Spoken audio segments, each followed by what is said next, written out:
It all began like any ordinary day. The sun had risen gently over our small neighborhood, the birds were singing their morning songs, and I was preparing for another day filled with the usual tasks, checking bills, watering the plants, and enjoying my morning tea. Little did I know, that calm morning would soon be overshadowed by events that would change my life forever. I remember feeling a bit weak that day, more than usual, but I brushed it off. You know how it is. We often ignore the signs our bodies give us until it's too late. I didn't suspect that what felt like fatigue was the start of a medical crisis that would land me in the hospital for 3 long weeks. As I was being admitted, I looked around at the sterile hospital room, the blinding white walls and the smell of disinfectant, and I tried to keep my spirits up.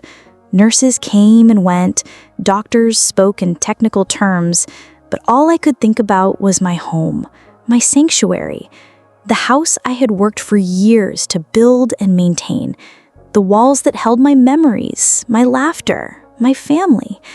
I had no idea that during those 21 days, my world at home would unravel in ways I couldn't even imagine. The first few days in the hospital were a blur of IV drips, tests, and medications. I struggled to eat, to sleep, and even to keep track of time. But what I remember most vividly is the mix of fear and helplessness. Lying there, I realized how much of my life I had taken for granted. The simple things, walking through my garden, hearing the morning calls of the neighbors, even the comforting sound of my own steps echoing in the hallway, felt like distant luxuries I might never experience again. Little did I know, the biggest storm wasn't my illness. It was waiting for me at home. Hospital life has a rhythm of its own.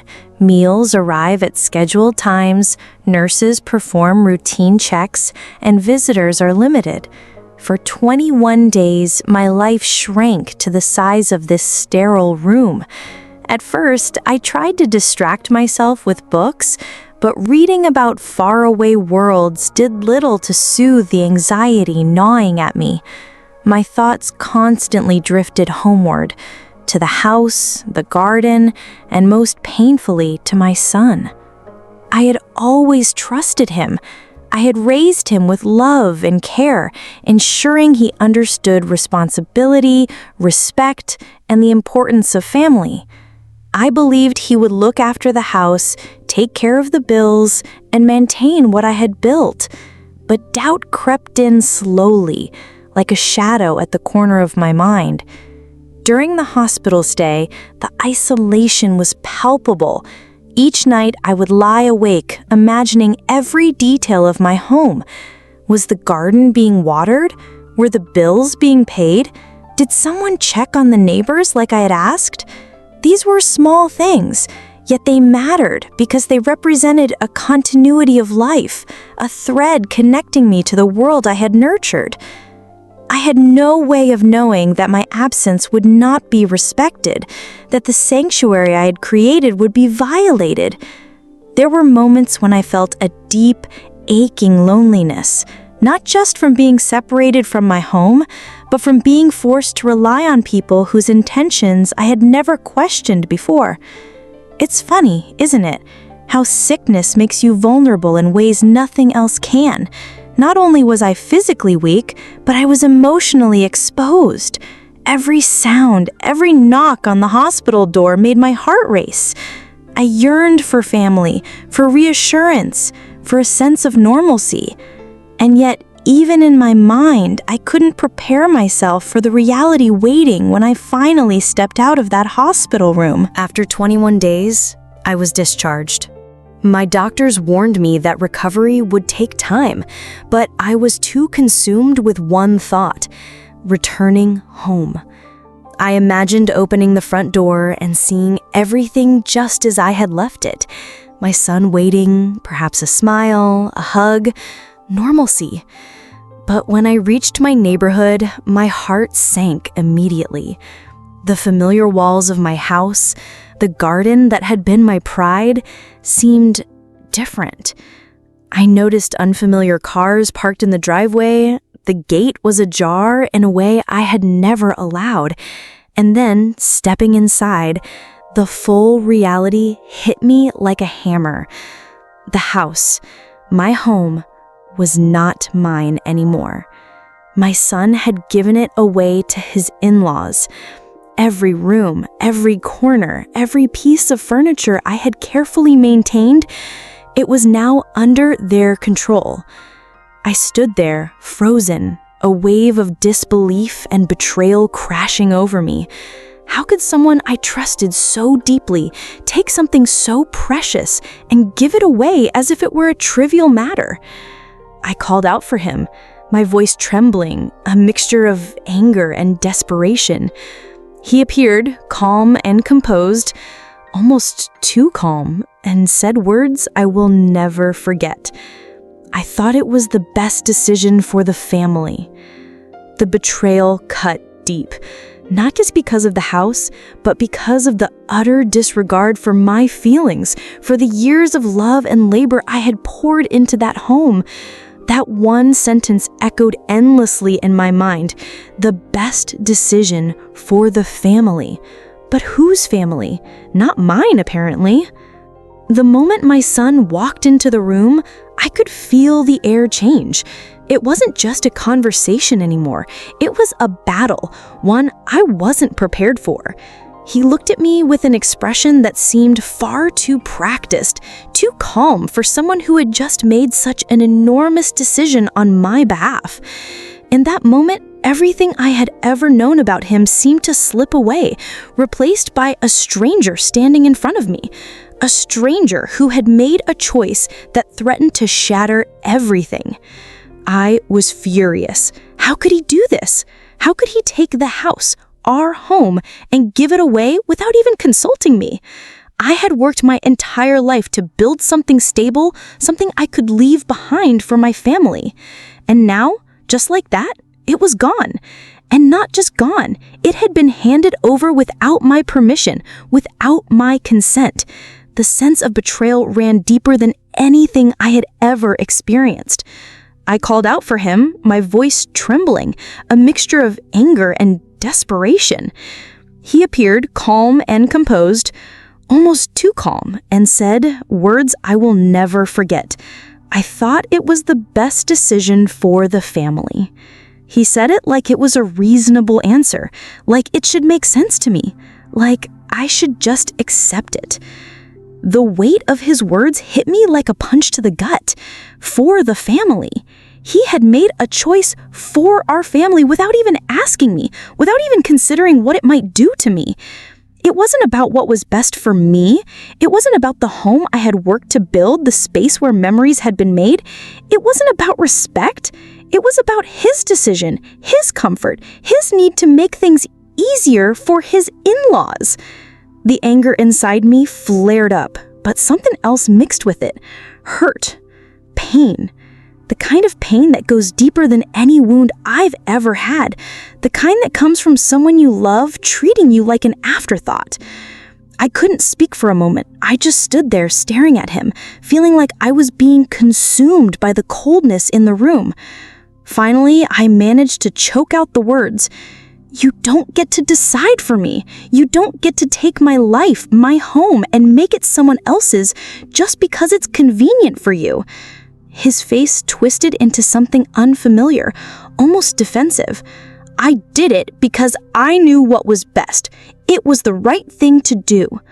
I shook my head, my heart sinking deeper into despair. No, Ethan, it was the right thing for you, but not for me, not for us. You can't just rip apart everything I've built and pretend it doesn't matter. The silence that followed was thick and suffocating. It was the kind of silence that fills every corner of the room with the weight of unspoken truths. And no matter how hard you try to avoid them, they settle over you like a blanket that suffocates everything in its path. I couldn't even look at him anymore. It wasn't just the house that was taken from me. It was trust. It was respect, and it was the painful realization that my son, the one I raised, the one I cared for, didn't seem to care about any of it. After the confrontation, I sat down with Ethan, desperate for some form of explanation. I needed to understand why he had made such a drastic decision without consulting me, without even a second thought about the years I had spent building and maintaining this home. I thought perhaps if I could just understand where he was coming from, maybe, just maybe, I could find a way to forgive him. But deep down, I feared that no explanation would ever be enough. No explanation could undo the damage he had done. "What was going through your mind?" I asked, trying to keep my voice steady even though every part of me wanted to scream. He sat down across from me, running his hands through his hair, clearly uncomfortable. He said, "I didn't think it would be a big deal. I mean, I thought you'd be fine with it. You've been in the hospital for weeks, and I thought it would make things easier. I thought it would help the family, give them a place to stay." His words, instead of comforting me, felt like a slap in the face. It wasn't about his in-laws. It wasn't about what would make his life easier. It was about the fact that in his mind, my life, my home, my memories, my space was just something to be handed over when it was convenient for him. There was no apology, no recognition of the hurt he had caused. He truly thought it was no big deal. And that realization, the realization that he didn't even understand why it hurt so much, cut me deeper than any of the previous words had. I just took the house, gave it to them, without telling me, without even a second thought about how I might feel. "And you think it's okay because it's what you wanted?" He said, "I thought it was the right thing to do, Dad. It was better than leaving it empty while you were gone. It was better than not doing anything. I didn't want to see it go to waste." He said it like it made sense, like somehow his justification could erase the weight of his actions. But it didn't. The hurt was still there, and no matter how many times he tried to explain himself, it wouldn't go away. "I needed you to respect what I've built. That's all I ever needed. Not decisions made without me, not choices that tear at the fabric of this family. Just respect." He looked away, avoiding my gaze. The silence that followed was deafening, and in that silence, I realized something that stung more than anything. He had no idea what that respect even meant, and he wasn't going to learn until it was too late.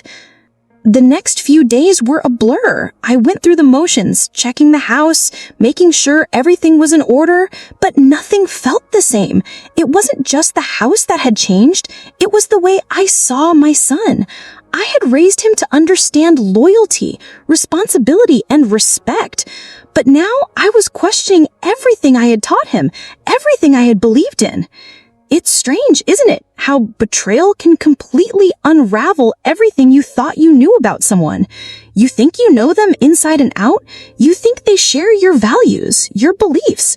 But when something like this happens, when a simple decision shatters everything you've worked for, you start to wonder if the person you raised is someone you've never truly known at all. I spent hours walking around the house, each room a reminder of what had been taken from me. The kitchen where we used to cook meals together, the living room where we sat and watched movies, the laughter echoing in the walls. Even the garden, the place I had worked so hard to cultivate, felt like a distant memory now. I couldn't shake the feeling that everything I had done for my family had been erased in a single thoughtless action. It wasn't until a few days after the confrontation that I had the clarity to see what was truly happening. The hurt, the confusion, the sense of betrayal, they were all intertwined, but beneath it all, there was a deeper truth emerging. My son's actions weren't just about the house. They were about something far more profound. The house had always been a symbol of stability, of the life I built, and of the sacrifices I made for my family. By giving it away, Ethan had taken something far more precious from me, my identity as a father, as a provider, and as a protector. It was during one of my sleepless nights that I finally realized I wasn't angry just because my house had been given away. I was angry because it felt like my role in the family had been undermined. My son, the one I raised, the one I cared for, had taken control without any consideration for me. He hadn't just acted on impulse, he had shown me that he didn't truly value the sacrifices I had made for the family. The realization stung in a way I hadn't anticipated. I spent hours in the living room, the light dim, thinking about all the years I had dedicated to this family, my wife who had passed away far too soon. The decision to move forward wasn't easy. It never is. But as the days passed, I started making small changes. I stopped staring at the walls of the house, obsessing over what was lost. Instead, I began focusing on what I still had. The garden, though neglected, still held beauty.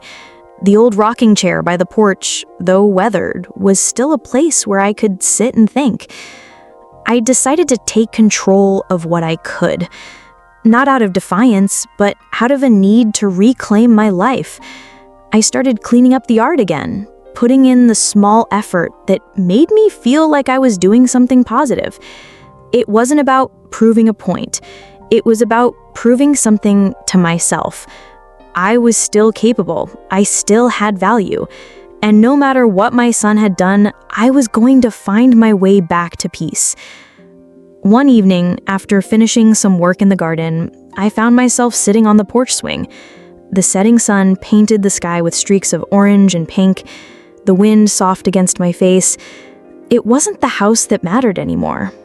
It was the space I had created, the memories I had made. I didn't need approval or validation from anyone. I had to trust that the life I had lived, the choices I had made, would be enough. I reached for my phone and called Ethan. The phone rang for a long time, but he finally picked up. His voice was quiet, hesitant. "Dad?" he asked. "Yeah, it's me." I didn't know where this conversation would go, but I knew I couldn't keep avoiding it. I've been thinking, and I'm not angry anymore. There was silence on the other end. I didn't know if he believed me or if he was waiting for me to explode, but the truth was, I was done with the anger. It wasn't worth carrying around anymore. I've had time to think, and I realize I can't keep holding on to the past. You made a decision. I don't agree with it, but I can't live in this place of anger anymore. There was a long pause, and then finally he spoke. "Dad, I didn't mean to hurt you. I thought I was doing what was best." I closed my eyes, hearing the sincerity in his voice, even if it couldn't undo the damage. "I know, Ethan, but it wasn't your decision to make. And now we both have to figure out how to move forward." For the first time in a long while, there was a sense of relief. Not resolution, not forgiveness, but relief. The tension that had built up between us for so long, the silent walls of resentment had started to crack. There was no instant fix, no immediate healing, but there was a chance for both of us to find our way back to something that resembled a relationship. The next few weeks were a blur of small changes. My son came over occasionally to check in, not just on the house, but on me. We didn't talk much, but there was an unspoken understanding between us. I wasn't the same man I had been before I went into the hospital. Neither was he, but maybe that was the first step toward healing. Understanding that sometimes people change, not just the circumstances, but the people themselves. I started to let go of the house, not in the sense that I gave up on it, but in the sense that I stopped letting it define me.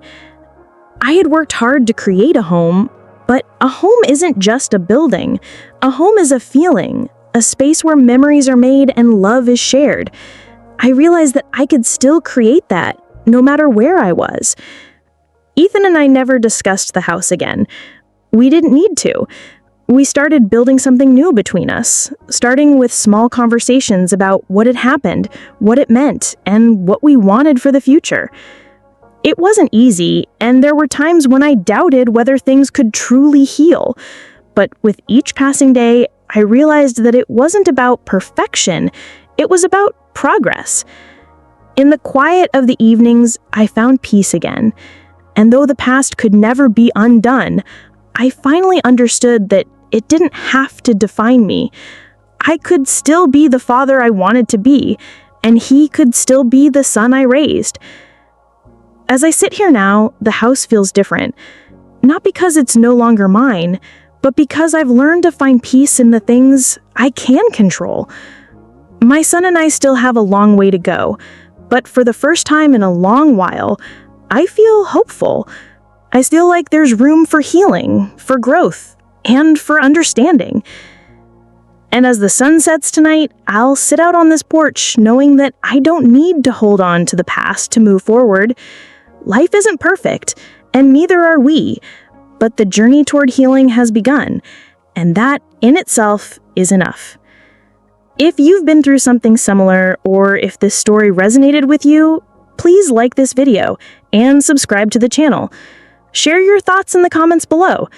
If you'd like to hear more stories like this, don't forget to hit the bell icon so you never miss an update. Thank you for being part of this journey. It's not the end, but it's a new beginning. One step at a time.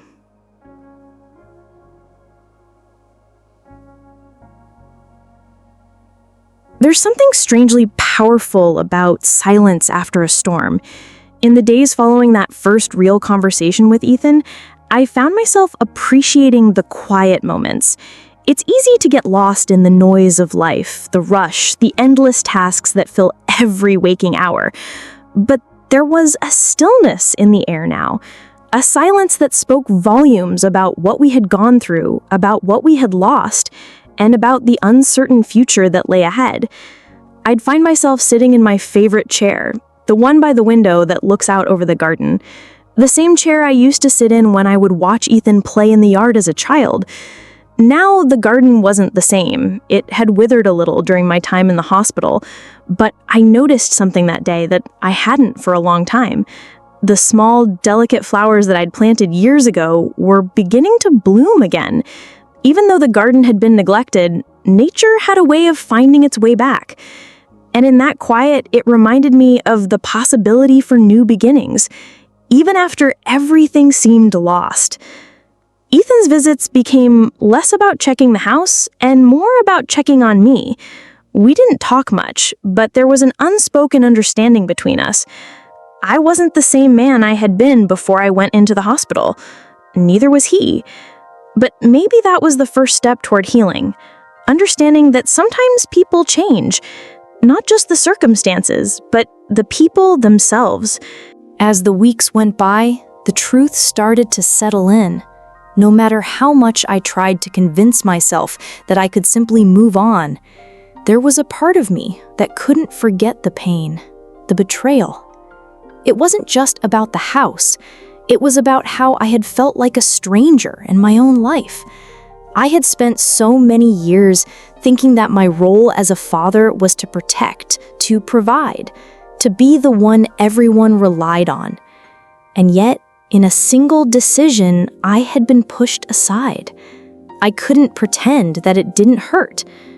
One evening, while I was sitting on the porch, Ethan came over with a small package wrapped in plain brown paper. He didn't say anything as he handed it to me. I looked at him, and for the first time in a while, I saw the vulnerability in his eyes. He had always been so strong, so sure of himself. But in that moment, I saw that he was just as uncertain as I was about where we stood, about what had happened between us. I opened the package carefully, unsure of what to expect. Inside, there was a small, simple frame, a photograph of the two of us from years ago. It was taken on a summer evening just before we moved into this house. He was standing next to me, grinning like a fool, his arms slung casually around my shoulders. We both looked happy, carefree, as if the world was ours to conquer. I stared at the photo for a long time, feeling the weight of what had happened between us, what we had lost. But then something unexpected happened. I found myself smiling. It wasn't a smile of happiness, but a smile of recognition. There was a time when we were a team, when we shared dreams and struggles, and even though it felt like everything had fallen apart, there was something there, something that could be rebuilt. I didn't say anything at first. I just placed the photo on the mantle and looked at him. He stood there, waiting for a response, unsure of what to do next. "Thank you," I finally said, my voice soft, "for this." He nodded, his gaze still uncertain, but something in that moment shifted. It wasn't a grand gesture, and it wasn't forgiveness, but it was a step in the right direction. Forgiveness is something that no one can fully understand until they are faced with the need to give it.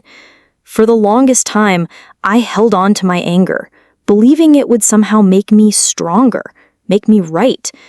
But as time passed, I realized that anger was only weighing me down. It wasn't changing anything. It wasn't fixing the broken pieces of my relationship with Ethan. One evening, after a long day, I found myself sitting in front of the fire, the warmth filling the room.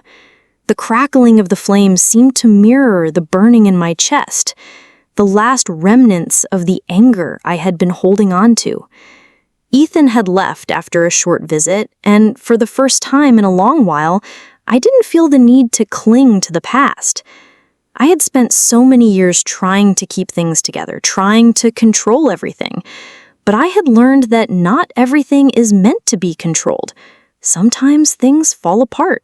People make mistakes.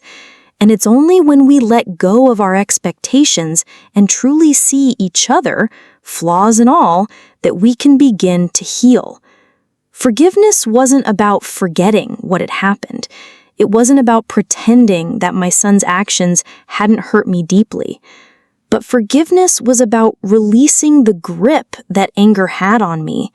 It was about allowing myself to move forward, even if I didn't have all the answers. I thought of Ethan and the struggles he must have gone through. He was a young man with his own fears and uncertainties. He had tried to protect his family in his own way, but in doing so, he had pushed me away.